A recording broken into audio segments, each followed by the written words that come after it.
round two. All right, so my name is Erin Washington. Can I get everybody's name? I'm a producer, community producer. And Sophie. I work at Cornerstone in LA. That's the best company ever. All right. Jonah Sato, I'm producer for our You Speak Some More More project.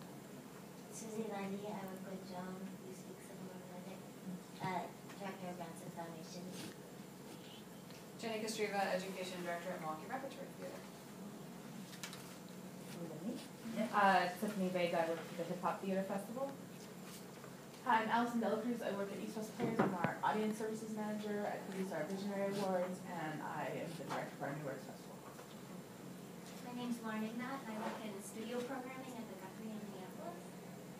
I'm Suzanne Rulli. I'm from Ruth Eckerd Hall and Eckerd Theater Company in Clearwater, Florida. I'm the grants manager and FPC coordinator. Hi, I'm Joe. I'm the marketing associate at Signature Theater in New York. All right, so we are welcome here. Thank you so much for coming to this session. So has anybody ever heard of the group Universes? Yes. All right, so as you know, Universes, just by that response, is this funky, amazing group that's based from blues and hip-hop and jazz. And they're so community-based. They used to have a center in the Bronx called The Point that they created to arouse more business in the South Bronx. And then they met each other and created this artistic group, Universes.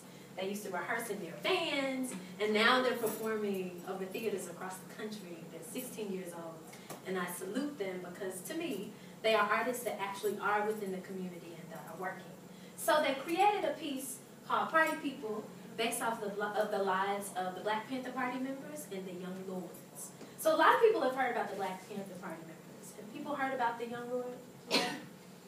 Which was a group that was based of Puerto Rican people, but also Black and other races that were about the freedom movement in the 60s. So OSF has a program called American Revolutions, where they ask artists to create about any point of history.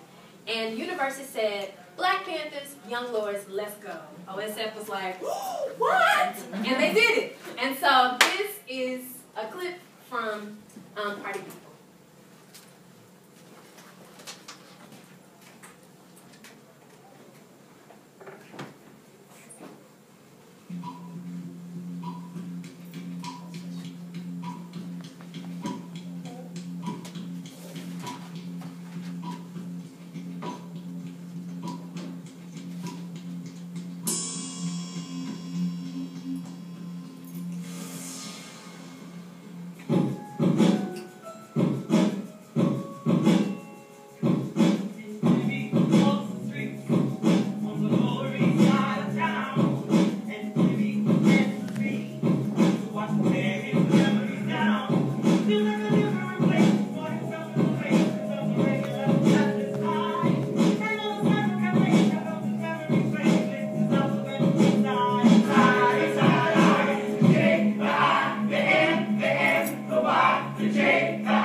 So we're not going to buy our tickets today.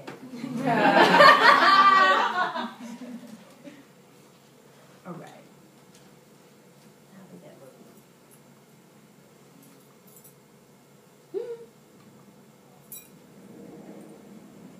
Hold on.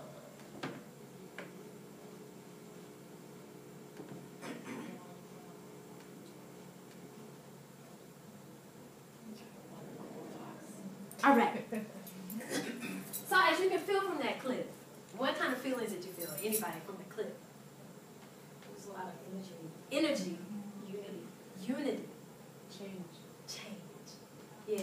So all of these things were in Ashland, Oregon already, but were intensified during this period of time. So leads into our question, how can we create and retain authentic relationships with community partners while maintaining our own community within the framework of an institution?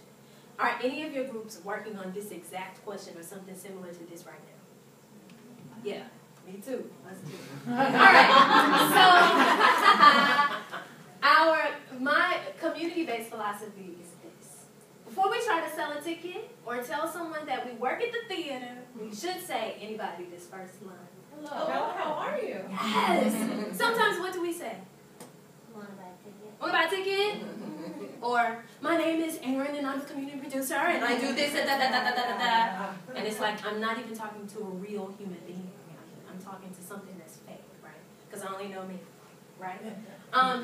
So take the time to get to know them. Anybody right here? What are you into? Oh, you're the librarian? Where? I'm going to visit your branch one day. Yeah! Because it's not just about them coming to us. We actually want to know who you are. So if you're a librarian, I'm going to go to the library. This one right here. Hey! Yes! I work at the theater downtown. Have you ever been there? Well, we have a show, and I know you would like. Come with me as my guest. So how many people have asked a person this question and they never came? How many people asked this question and they came like a couple of months later, a year later? Do you feel that both those things are successful? Yes. Right? Me too.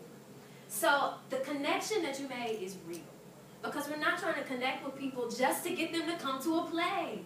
We want them to connect to us, right? We're more than just a play. We have people that work there, right? And we want to connect to them. So many times we see our guests as just ticket buyers and potential community that we don't create a real relationship with them. And so these are some of the things that we were going into as we were going into Oregon and thinking about. So our community partners were the Black Panther Party, the Young Lord members, the Oregon Shakespeare Festival, Ashland community, the Oakland community, and also me, the community producer. So when universities first started this project, OSF said, write about a piece of history. They decided the Panthers and Young Lords. And they started contacting people on Facebook. So thank you, Facebook. Facebook went to email. Email went to phone calls. To people that some people can't get a phone call into. So it talks about the spirit and the community of universities in a huge way. And then the phone calls led to house visits, right? A big story that they tell is when they talked to Bobby Seale. They went in, Bobby was like, I'm going to talk to you for 1 hour. That's all you get. And he talked for 15 hours. So it wasn't just universities saying, hey, what's this question and this question? And we feel because artists that. No, they said, what do you want to tell us? And he spoke for 15 hours. It was a huge part of the information that they got for the play. So then we sponsored 3 special weekends during the run of the play for the Panthers and Young Lords to come to see the play. So in between, when universities first engaged them in these weekends, I would speak with them on the phone, sometimes 12 o'clock at night, sometimes in the morning time, email, making them comfortable to be able to come out to Oregon, to see a play about their lives, right? And they trust universities so much. So during these weekends, they saw the play, educational events with the community, and my favorite parts, the parties. We had house parties, we had salsa nights, and it was actually one party that we were supposed to go to a dinner. But I was like, let's just go to the apartments and have a fish fry. So we went out there, and then alcohol, it was off the chain. And I was like, should we invite OSF administration? I was like, no, we just should invite the artists. And I was like, no. So the executive director came. And it was like this whole breaking of so many worlds. It's like all of my years in the theater, I've never seen this group of people together in an apartment. And it was like, this is off the chain, right? So it was amazing. So it's like all of those levels were gone. Was Bill there? So, yes, Bill came by. So it was like the literary manager, the scene painter, the executive director, and Stephen and Mildred's son, Quest. So we were all communing together in the same space as a community. Also, another important thing that happened during those weekends were archived interviews with the Panthers, the Lords, and universities. to kind of track the process of their whole engagement. A lot of people had never been to Oregon before, had never been to OSF, and a lot of Panthers and Young Lords are going to be going back next season, which is a huge thing. So I thought, before we look to build community outside of our own walls, we first must become one within our own institution. So a lot of times when people hear become one, we think about become a robot, become the same thing. But actually becoming one to me means a group of people that have their own flair, their own authenticity, deciding to come into a room together and going in the same direction, right? All right, so when we went to OSF, a lot of people were like, we don't understand why we're doing this play.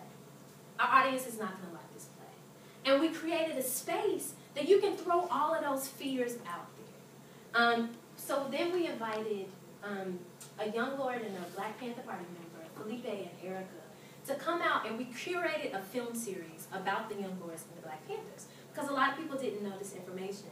As you know, a lot of this information was cut out of our American history books.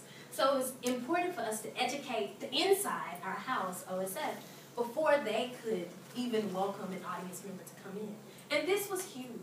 I mean, this was painful. It was beautiful. It was laughter. People were saying, you know, I'm of that time and I didn't like you. I don't understand why you did this. You were hateful. You know, and it was this dialogue that was back and forth, and it was messy and it was challenging. But I feel like we should be able to be messy together on the inside before we can say, hey, come see the play. Because just as somebody was saying earlier, you know, you walk into the house and people have been talking and fussing, and you feel that tension when you come in. So we were trying to dispel all of those myths before people got here. Also, we created on our own small groups where we talked about these issues in the play. We talked about books that we were all reading around what Universes was reading. Universes has been studying about this for over 3 years. So they had a library of over 200 books that they made open to any OSF staff to be able to come and read, to see and talk with them about their experiences with the Panthers and the Young Lords. So a huge note is, so at the film series, when the box office people came in, they said, oh my God, now I actually, just past the information that I know, I have a feeling tone as to how I can talk with people when they say, well, what play should I see today? They know more than just the facts. They feel and understand the content. All right. Once we are internally one, we must ask ourselves the question, who is our community? This question is very different from, who do we want our community to be? Take an honest evaluation of yourself. Make sure your answer is informed by your mission, your history, and your passion. Sometimes, as I feel, in an effort to reach groups so far away, we forget the people that live right next door to us. Which leads me to one of my favorite people. Have you guys ever been to Oregon, to Ashland, Oregon? So, yeah, you have to fly into Medford, and then it's like a 20-minute ride from Medford to Ashland. And it's this guy named John. I don't know if you ever met him. This guy drives the car back and forth. And John is like this great, cool guy. And I was like, John, do you go to the theater? He was like, oh, I used to go. Yeah, I've been here since the 2nd grade. I used to go every day. But I stopped in 1971. 1971, why? Because the guy I knew left. The artist I knew him. He left. And I was like, but why don't you go back now? Like, see what they're doing. He said, I don't know anybody there. So when we went, I thought, oh, well, I know it's going to be an issue engaging Black and Latino communities. Oh, Lord. But there was a huge white community in Ashland, Oregon that were not going to their own theater. And so that was a revelation for me, and it was huge. So in doing this, we also brought back a part of the OSF's community back to them. And it was amazing that it was through this play that they were all afraid of, the party people. So, and I mean, people threw out all kinds of stuff. This one lady told me in guest services, she was a beautiful older woman, she said, I don't even understand the importance of this. I was back during that time. We do not need to speak about that. It was a hateful time. People use hate a lot. And she actually, I had to like go to the theater with her. I got a free ticket with me. And it just so happened to be a talkback where Fred Hampton Jr., Fred Hampton's his father was killed in Chicago. He came. And just serendipity, the beautiful thing of theater, Fred's lawyer was there at the talkback. And Fred Jr. had never met his father's lawyer, Skip Andrews. And people were crying, and this lady was sitting next to me. And she was like, this is what theater is. This is, oh my gosh, I wasn't going to come today.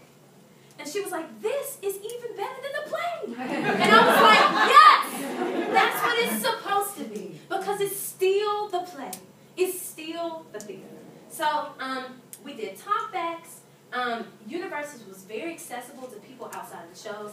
The Panthers and the Lords were very accessible to talk to people. And also one other point to note, I would go out to different cafes weekly. I would just go and plant myself and talk to people in a very authentic way. I like to meet people. And I met a guy named Malcolm who was over the Black Student Union at Southern Oregon University. They have a population of, I think it's like 3% Black at SOU and like 5% Latino. And he was saying that they needed help. And so at that moment, I could have said, well, if you bring 25 of your students to OSF, I'll get you a free ticket and we'll do all of this. I was like, no, what can we do to help you? So we ended up going to SOU to help them because he said that he was having an issue recruiting students of color to become a part of those groups. So we went there, we helped pass out flyers like we were college students, and we engaged with that community for over 4 months. And because of that and other things, that relationship is better at this point. To the point that when the Pandas and Lords came out, they got an opportunity to meet SOU students, and they had a dinner with them. And so for your first experience at the theater, I think that's amazing to be sitting by the theater. All right. When you decide to engage a community that is distant to your own, the best advice I can give is to listen more than you speak. Listening engages a real dialogue. There is so much to learn from others, and they will speak more with you the more you listen. Trust will begin to occur. So for my favorite quote, anybody want to read? In a true dialogue, I just love these. Yes. In a true dialogue, both sides are willing to change.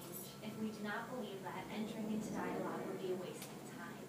If we think we monopolize the truth and we still organize a dialogue, it is not authentic. We have to believe that by engaging in dialogue with the other person, we have the possibility of making a change within ourselves, that we can become deeper.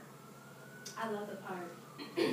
By engaging in dialogue with the other person, we have the possibility of making a change within ourselves that we can become deeper. It's just by listening.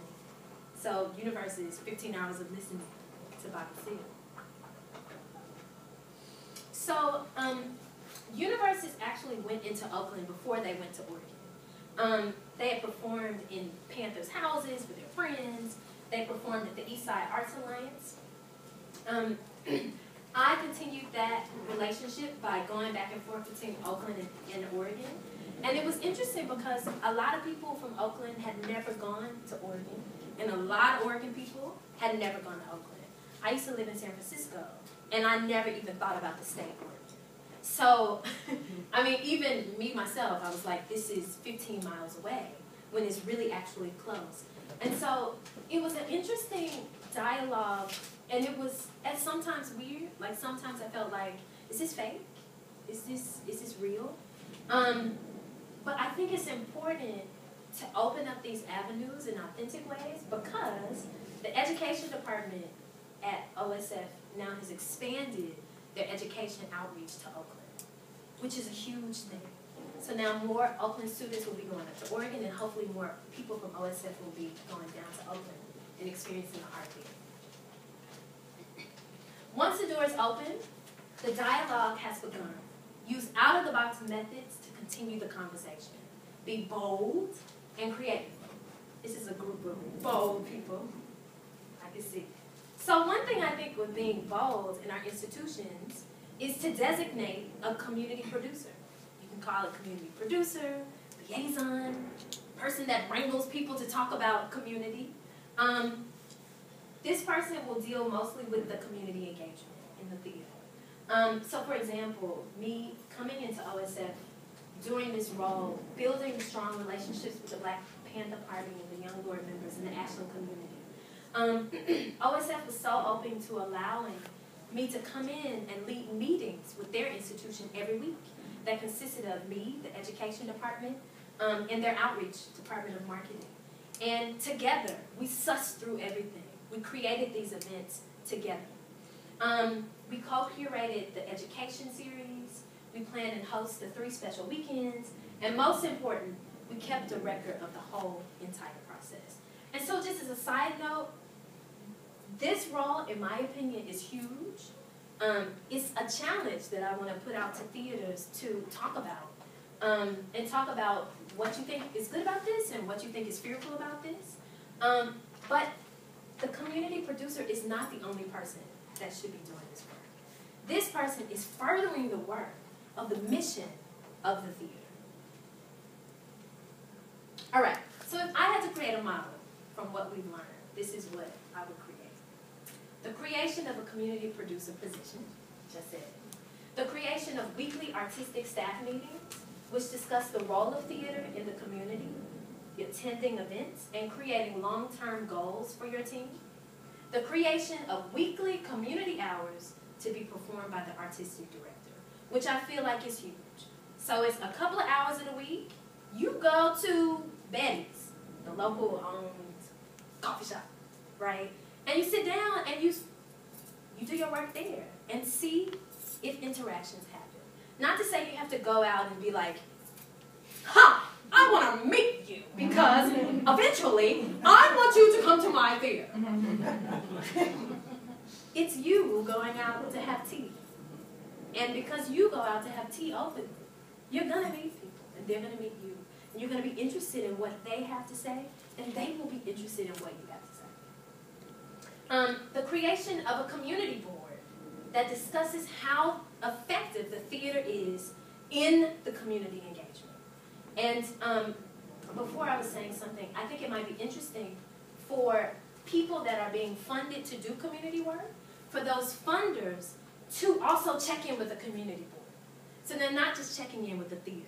They're checking in with the community board, which is kind of grading the theater on how they are doing, what's working and what's not working. Create the ability for community and social groups to have meetings at your building for free or at a discounted price. A lot of sororities and fraternities might buy into that. A lot of community groups. We were talking about that earlier. Create an open space to your library and archives for the community to further educate themselves. So pretty much every theater has a huge library. What if people were coming in and out like Starbucks? Coming and reading the plays, and then talking with you, and having tea and chilling. Coming in and out. Maybe they would go see a play that night. And most important, create an archival process that documents your institution's community engagement and community building. Note your successes and your failures, and keep an open dialogue with the staff. Final thought. The work does not end with the play. The play, to me, is like the cherry on top.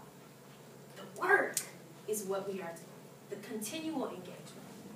The continual conversation. One thing that's very interesting with universes is they've been all over the country and people are still following them. They've never just had one home. They've been all over the place. And because of that, everybody is following where they're going. And it's because of their hearts and their souls and their spirits and the love that they have for the people that they perform for. And I think the more we focus in on our love and what we want to give the people that come to our theaters, they will follow us and come with us every day because it will be a necessity. And we will need them to be there to feed us. All right, so that's the end of me talking to you. So any questions, any thoughts, anything I said that was like, that will never work and that is whack. I've tried to do that before, that's an illusion. And anything that you guys are struggling with and you're figuring out right now with your organizations. I'm curious, you talk a lot about the successes. I'm wondering, did you have any parts of it that you think were opportunities for larger growth or brave failures? Like, this is, You know, or was it really something where you were like, we just like kick butt on multiple fronts, or do you know what I mean? Like, what were your stumbling blocks? We had a lot of stumbling blocks. Yeah. I feel like sometimes the interaction with the institution, with OSF, was difficult at the beginning, especially with me, because it was like when I first went out there, I was like this intern that was supposed to book flights. But by the end, I was like, there is a need for something else, and I kind of made myself like this liaison between universities and OSF, and because they were like, we want Black and Latino people here, and the theater was like, we want these people, we don't know how to talk to them, and so it was left to me to be like, well, these people want, universities wants this, guys, but I know that you can only do this because of your, you know, so it was that kind of in-between person. But I think what would have been better if I could have been a part of OSF's Ashland for like a year before. Just like in no role, just as a community member. And then we started this process. I think that currently learning like institutional and community realities. Yes. As a rep of. Yes. That's so And a huge thing is universities, who is their own institution. How do institutions collaborate with each other? And how do we form community together? Yeah, that was a huge thing. And I think also the outreach to Oakland, that was a huge thing. And I felt like we failed a lot. It was about like 20 or 30 people that came up that had never come for the first time. But sometimes through that, it was weird. It was like, once they're here, like, what are we going to do? Why are we here? And then I was like, oh my gosh, well, what would you do here? So it was like, you know, it was like finding, like, why are you here? And why would Oregon go there? So it was finding why communities should combine. Like, why pass the play? You know? Just a curiosity, who did you bring up from Oakland? A whole bunch of people from poetry clubs. Yeah. Fresh Water, do you know that? Freshwater Cornbread, yeah. And also some student groups. A group from Moab came up. Now I can totally, I would be able to see that scenario with, like, where are we? Yeah, where are we? What do we do? So I feel like we could have, and we created space when people came. Like, it was some cool cultural stuff to do, like the salsa club. But it was limited. So it's like, why would you want to go from Oakland, which is like culturally rich, to this place? But then one thing I was like, but there's no mountain in Oakland. So it's like, the air is fresh in Oakland, but this air, when you walk up to the top of this mountain, that is something that's not in Oakland. You can come experience that. I mean, I had never been kayaking in my whole life. I experienced that. You know, so there were a couple of things that we were able to do. How do you think this impacted OSF? Or I- influenced their process? I think it in their other work? influenced them a lot because from this, I think that they picked up a funkier way to work. And I feel like they are now in touch with groups that they had never been in touch with before. And do they have your kind of role, like a community engagement person? They actually do a lot with community. Claudia Alec, who is speaking concurrently with us right now, is over community. And they have this green show that brings in artists from all over the country. And they come and perform and talk with the community before each of their plays in Ashland. But it did shake the system. Yeah. And I mean, some days I was walking and people were looking at me like I was crazy. So, you know, and it was like, how much do I say, this is what we should do? And you know, for the first like 2 months, I just listened. I didn't say anything. I had to get to know where I was. But once we started to build trust together, I think toward the middle to latter end, we were all working as one. And it was like, oh my gosh, you know. So it was very, very interesting. Yeah. Any other things people are working on in their organizations that you want to throw out?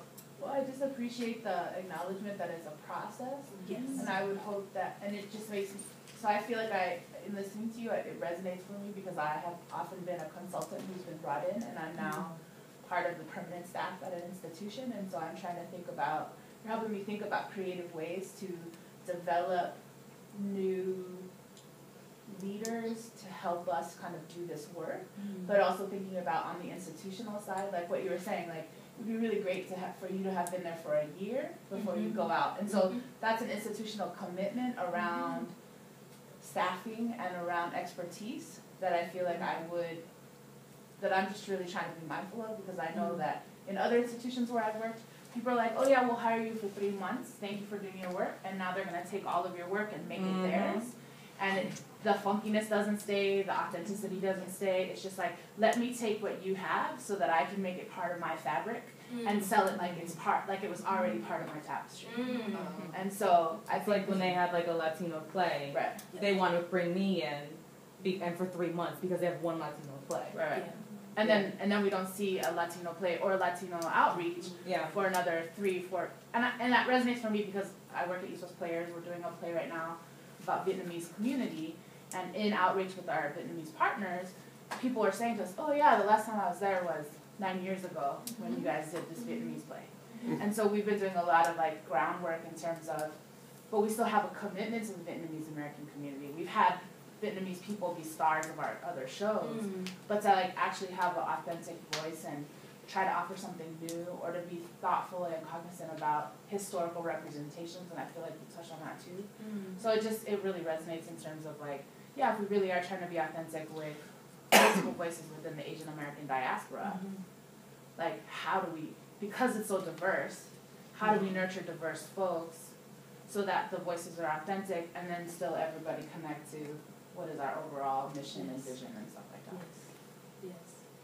So. And I was just gonna say to your point, like a lot of the Black community is like that. You know, it's in the last group they were talking about the February play, and how this one group is engaged one time of the year, and expected to come out in numbers because you do this one play, because it's a Black play. Yeah. And you know that's not the truth. I was telling my mom last night. I was like, for me and for a lot of communities, if I don't know you, I'm not coming to what you do. I don't know you. I've never talked to you before in my life. I've never been to your house, right? So why would I come for tea? That's the whole premise of Invitation to the Party, that I'm Kuhn's book, and that's what she does, you know. And she tells me all the time. She was like, she was the editor for my thesis, which was about Black Latino theater. She's like, Tiffany, please help me, because I've been doing this for too long. I need like someone else to come in, and because you know it's just like you have the same people who are doing the same things over and over. But the one thing that I thought was really interesting you said about the artistic director going community hours.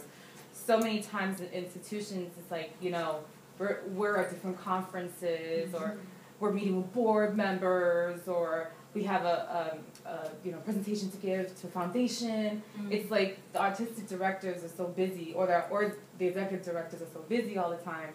They don't take time to sit down with the community, and that's the most important thing. Is if a community sees a leader who's very active, they're gonna go. And you know, usually our leaders are the ones who are most passionate and know the most and can convey. That's why they're our leaders. So I think that's really interesting to think about, to have our leaders go and sit down with the community and just like, you know, chill, talk. And I think that's a great way to get more of the community involved with your organization, because leaders all the time just focus on investors or the board or donors, and you know, the other people are just as important. So how did that work with with Oregon? You know, how did the staff interact with you? How did how did the leaders of the institution, the department heads at that organization, start implementing this work and taking it on as their own, so that they can work with you effectively as well, so it's not like you're just the outsider? And how do they assign roles with each other? What were the logistics of the cross-departmental collaborations that were happening then?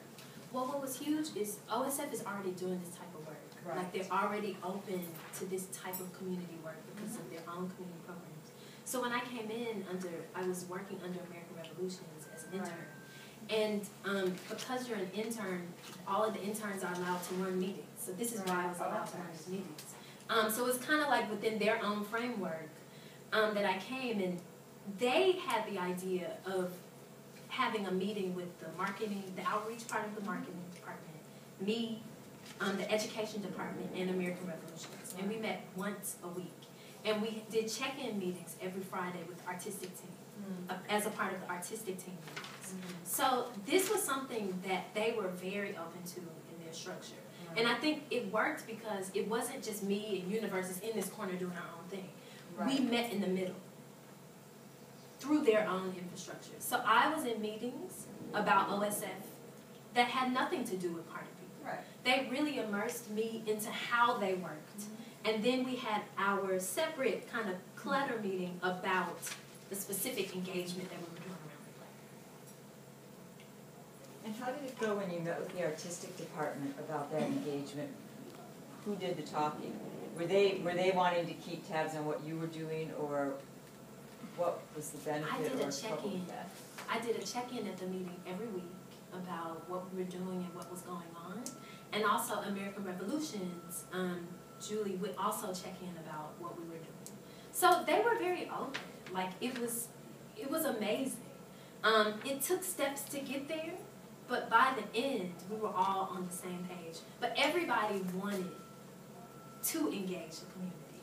So it was just figuring out how we could do it together. And I honestly think, for me, it was the first time in my life that I've actually seen this collaboration happen, where the institution, the theater, with this institution that's an artist, are coming together. Because so many times, it's like the artist, oh, that's just an artist. But Universes came ready-made. They came with, this is what we do, this is who we are, this is what you do, this is who you are, and we combine. As opposed to one side caving into the other side just because, you know, which I think happens a lot. Not that we don't want it to happen, but it happens a lot. Any other thoughts in the last 30 seconds?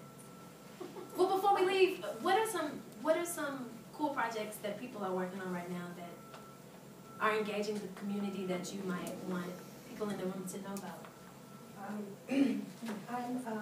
My name is Wanda Emanswin. I'm from New York, Brooklyn, New York, and I'm with the Foundry, and I'm an ambassador for the Foundry.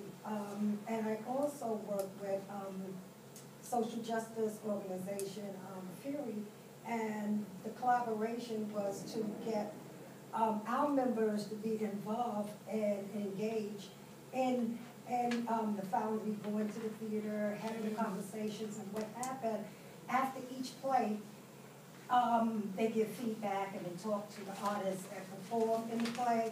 And it has really expanded. First it was 4 ambassadors, now it's 6 ambassadors, and our audience community has grown large, and now we are getting calls asking us, well, can we get tickets, can we come, can we be a part of? So this right here is the first I've been here, but it's a learning experience. I've been with the Foundry like for 2 years, and being working in social justice and being an organizer is taking those skills and building relationships up with the theater community. It's amazing. I mean, I'm here and it's like, this is a whole different group of folks, you know. And you know, it's like the artistic part. We do the work, you'll create the work. And what I like about it is that if we do anything about gentrification, something could be created about it. And we did a play. The Foundry did a play with Fury and Pins and Needles, and all the actors and actresses were members of Fury. And it was awesome. It was really awesome. And from that, the ambassadorship began. So I'm learning about different models, and I am really glad to hear that everyone wants to make sure that there's diversity, and they want to include marginalized community and making sure that they have access because of their income to see how that the theater can make money, but also engage low-income communities. And I'm learning a lot, and I'm so grateful I'm here. So that's our empty moment. No, but let's continue this conversation in the hallway.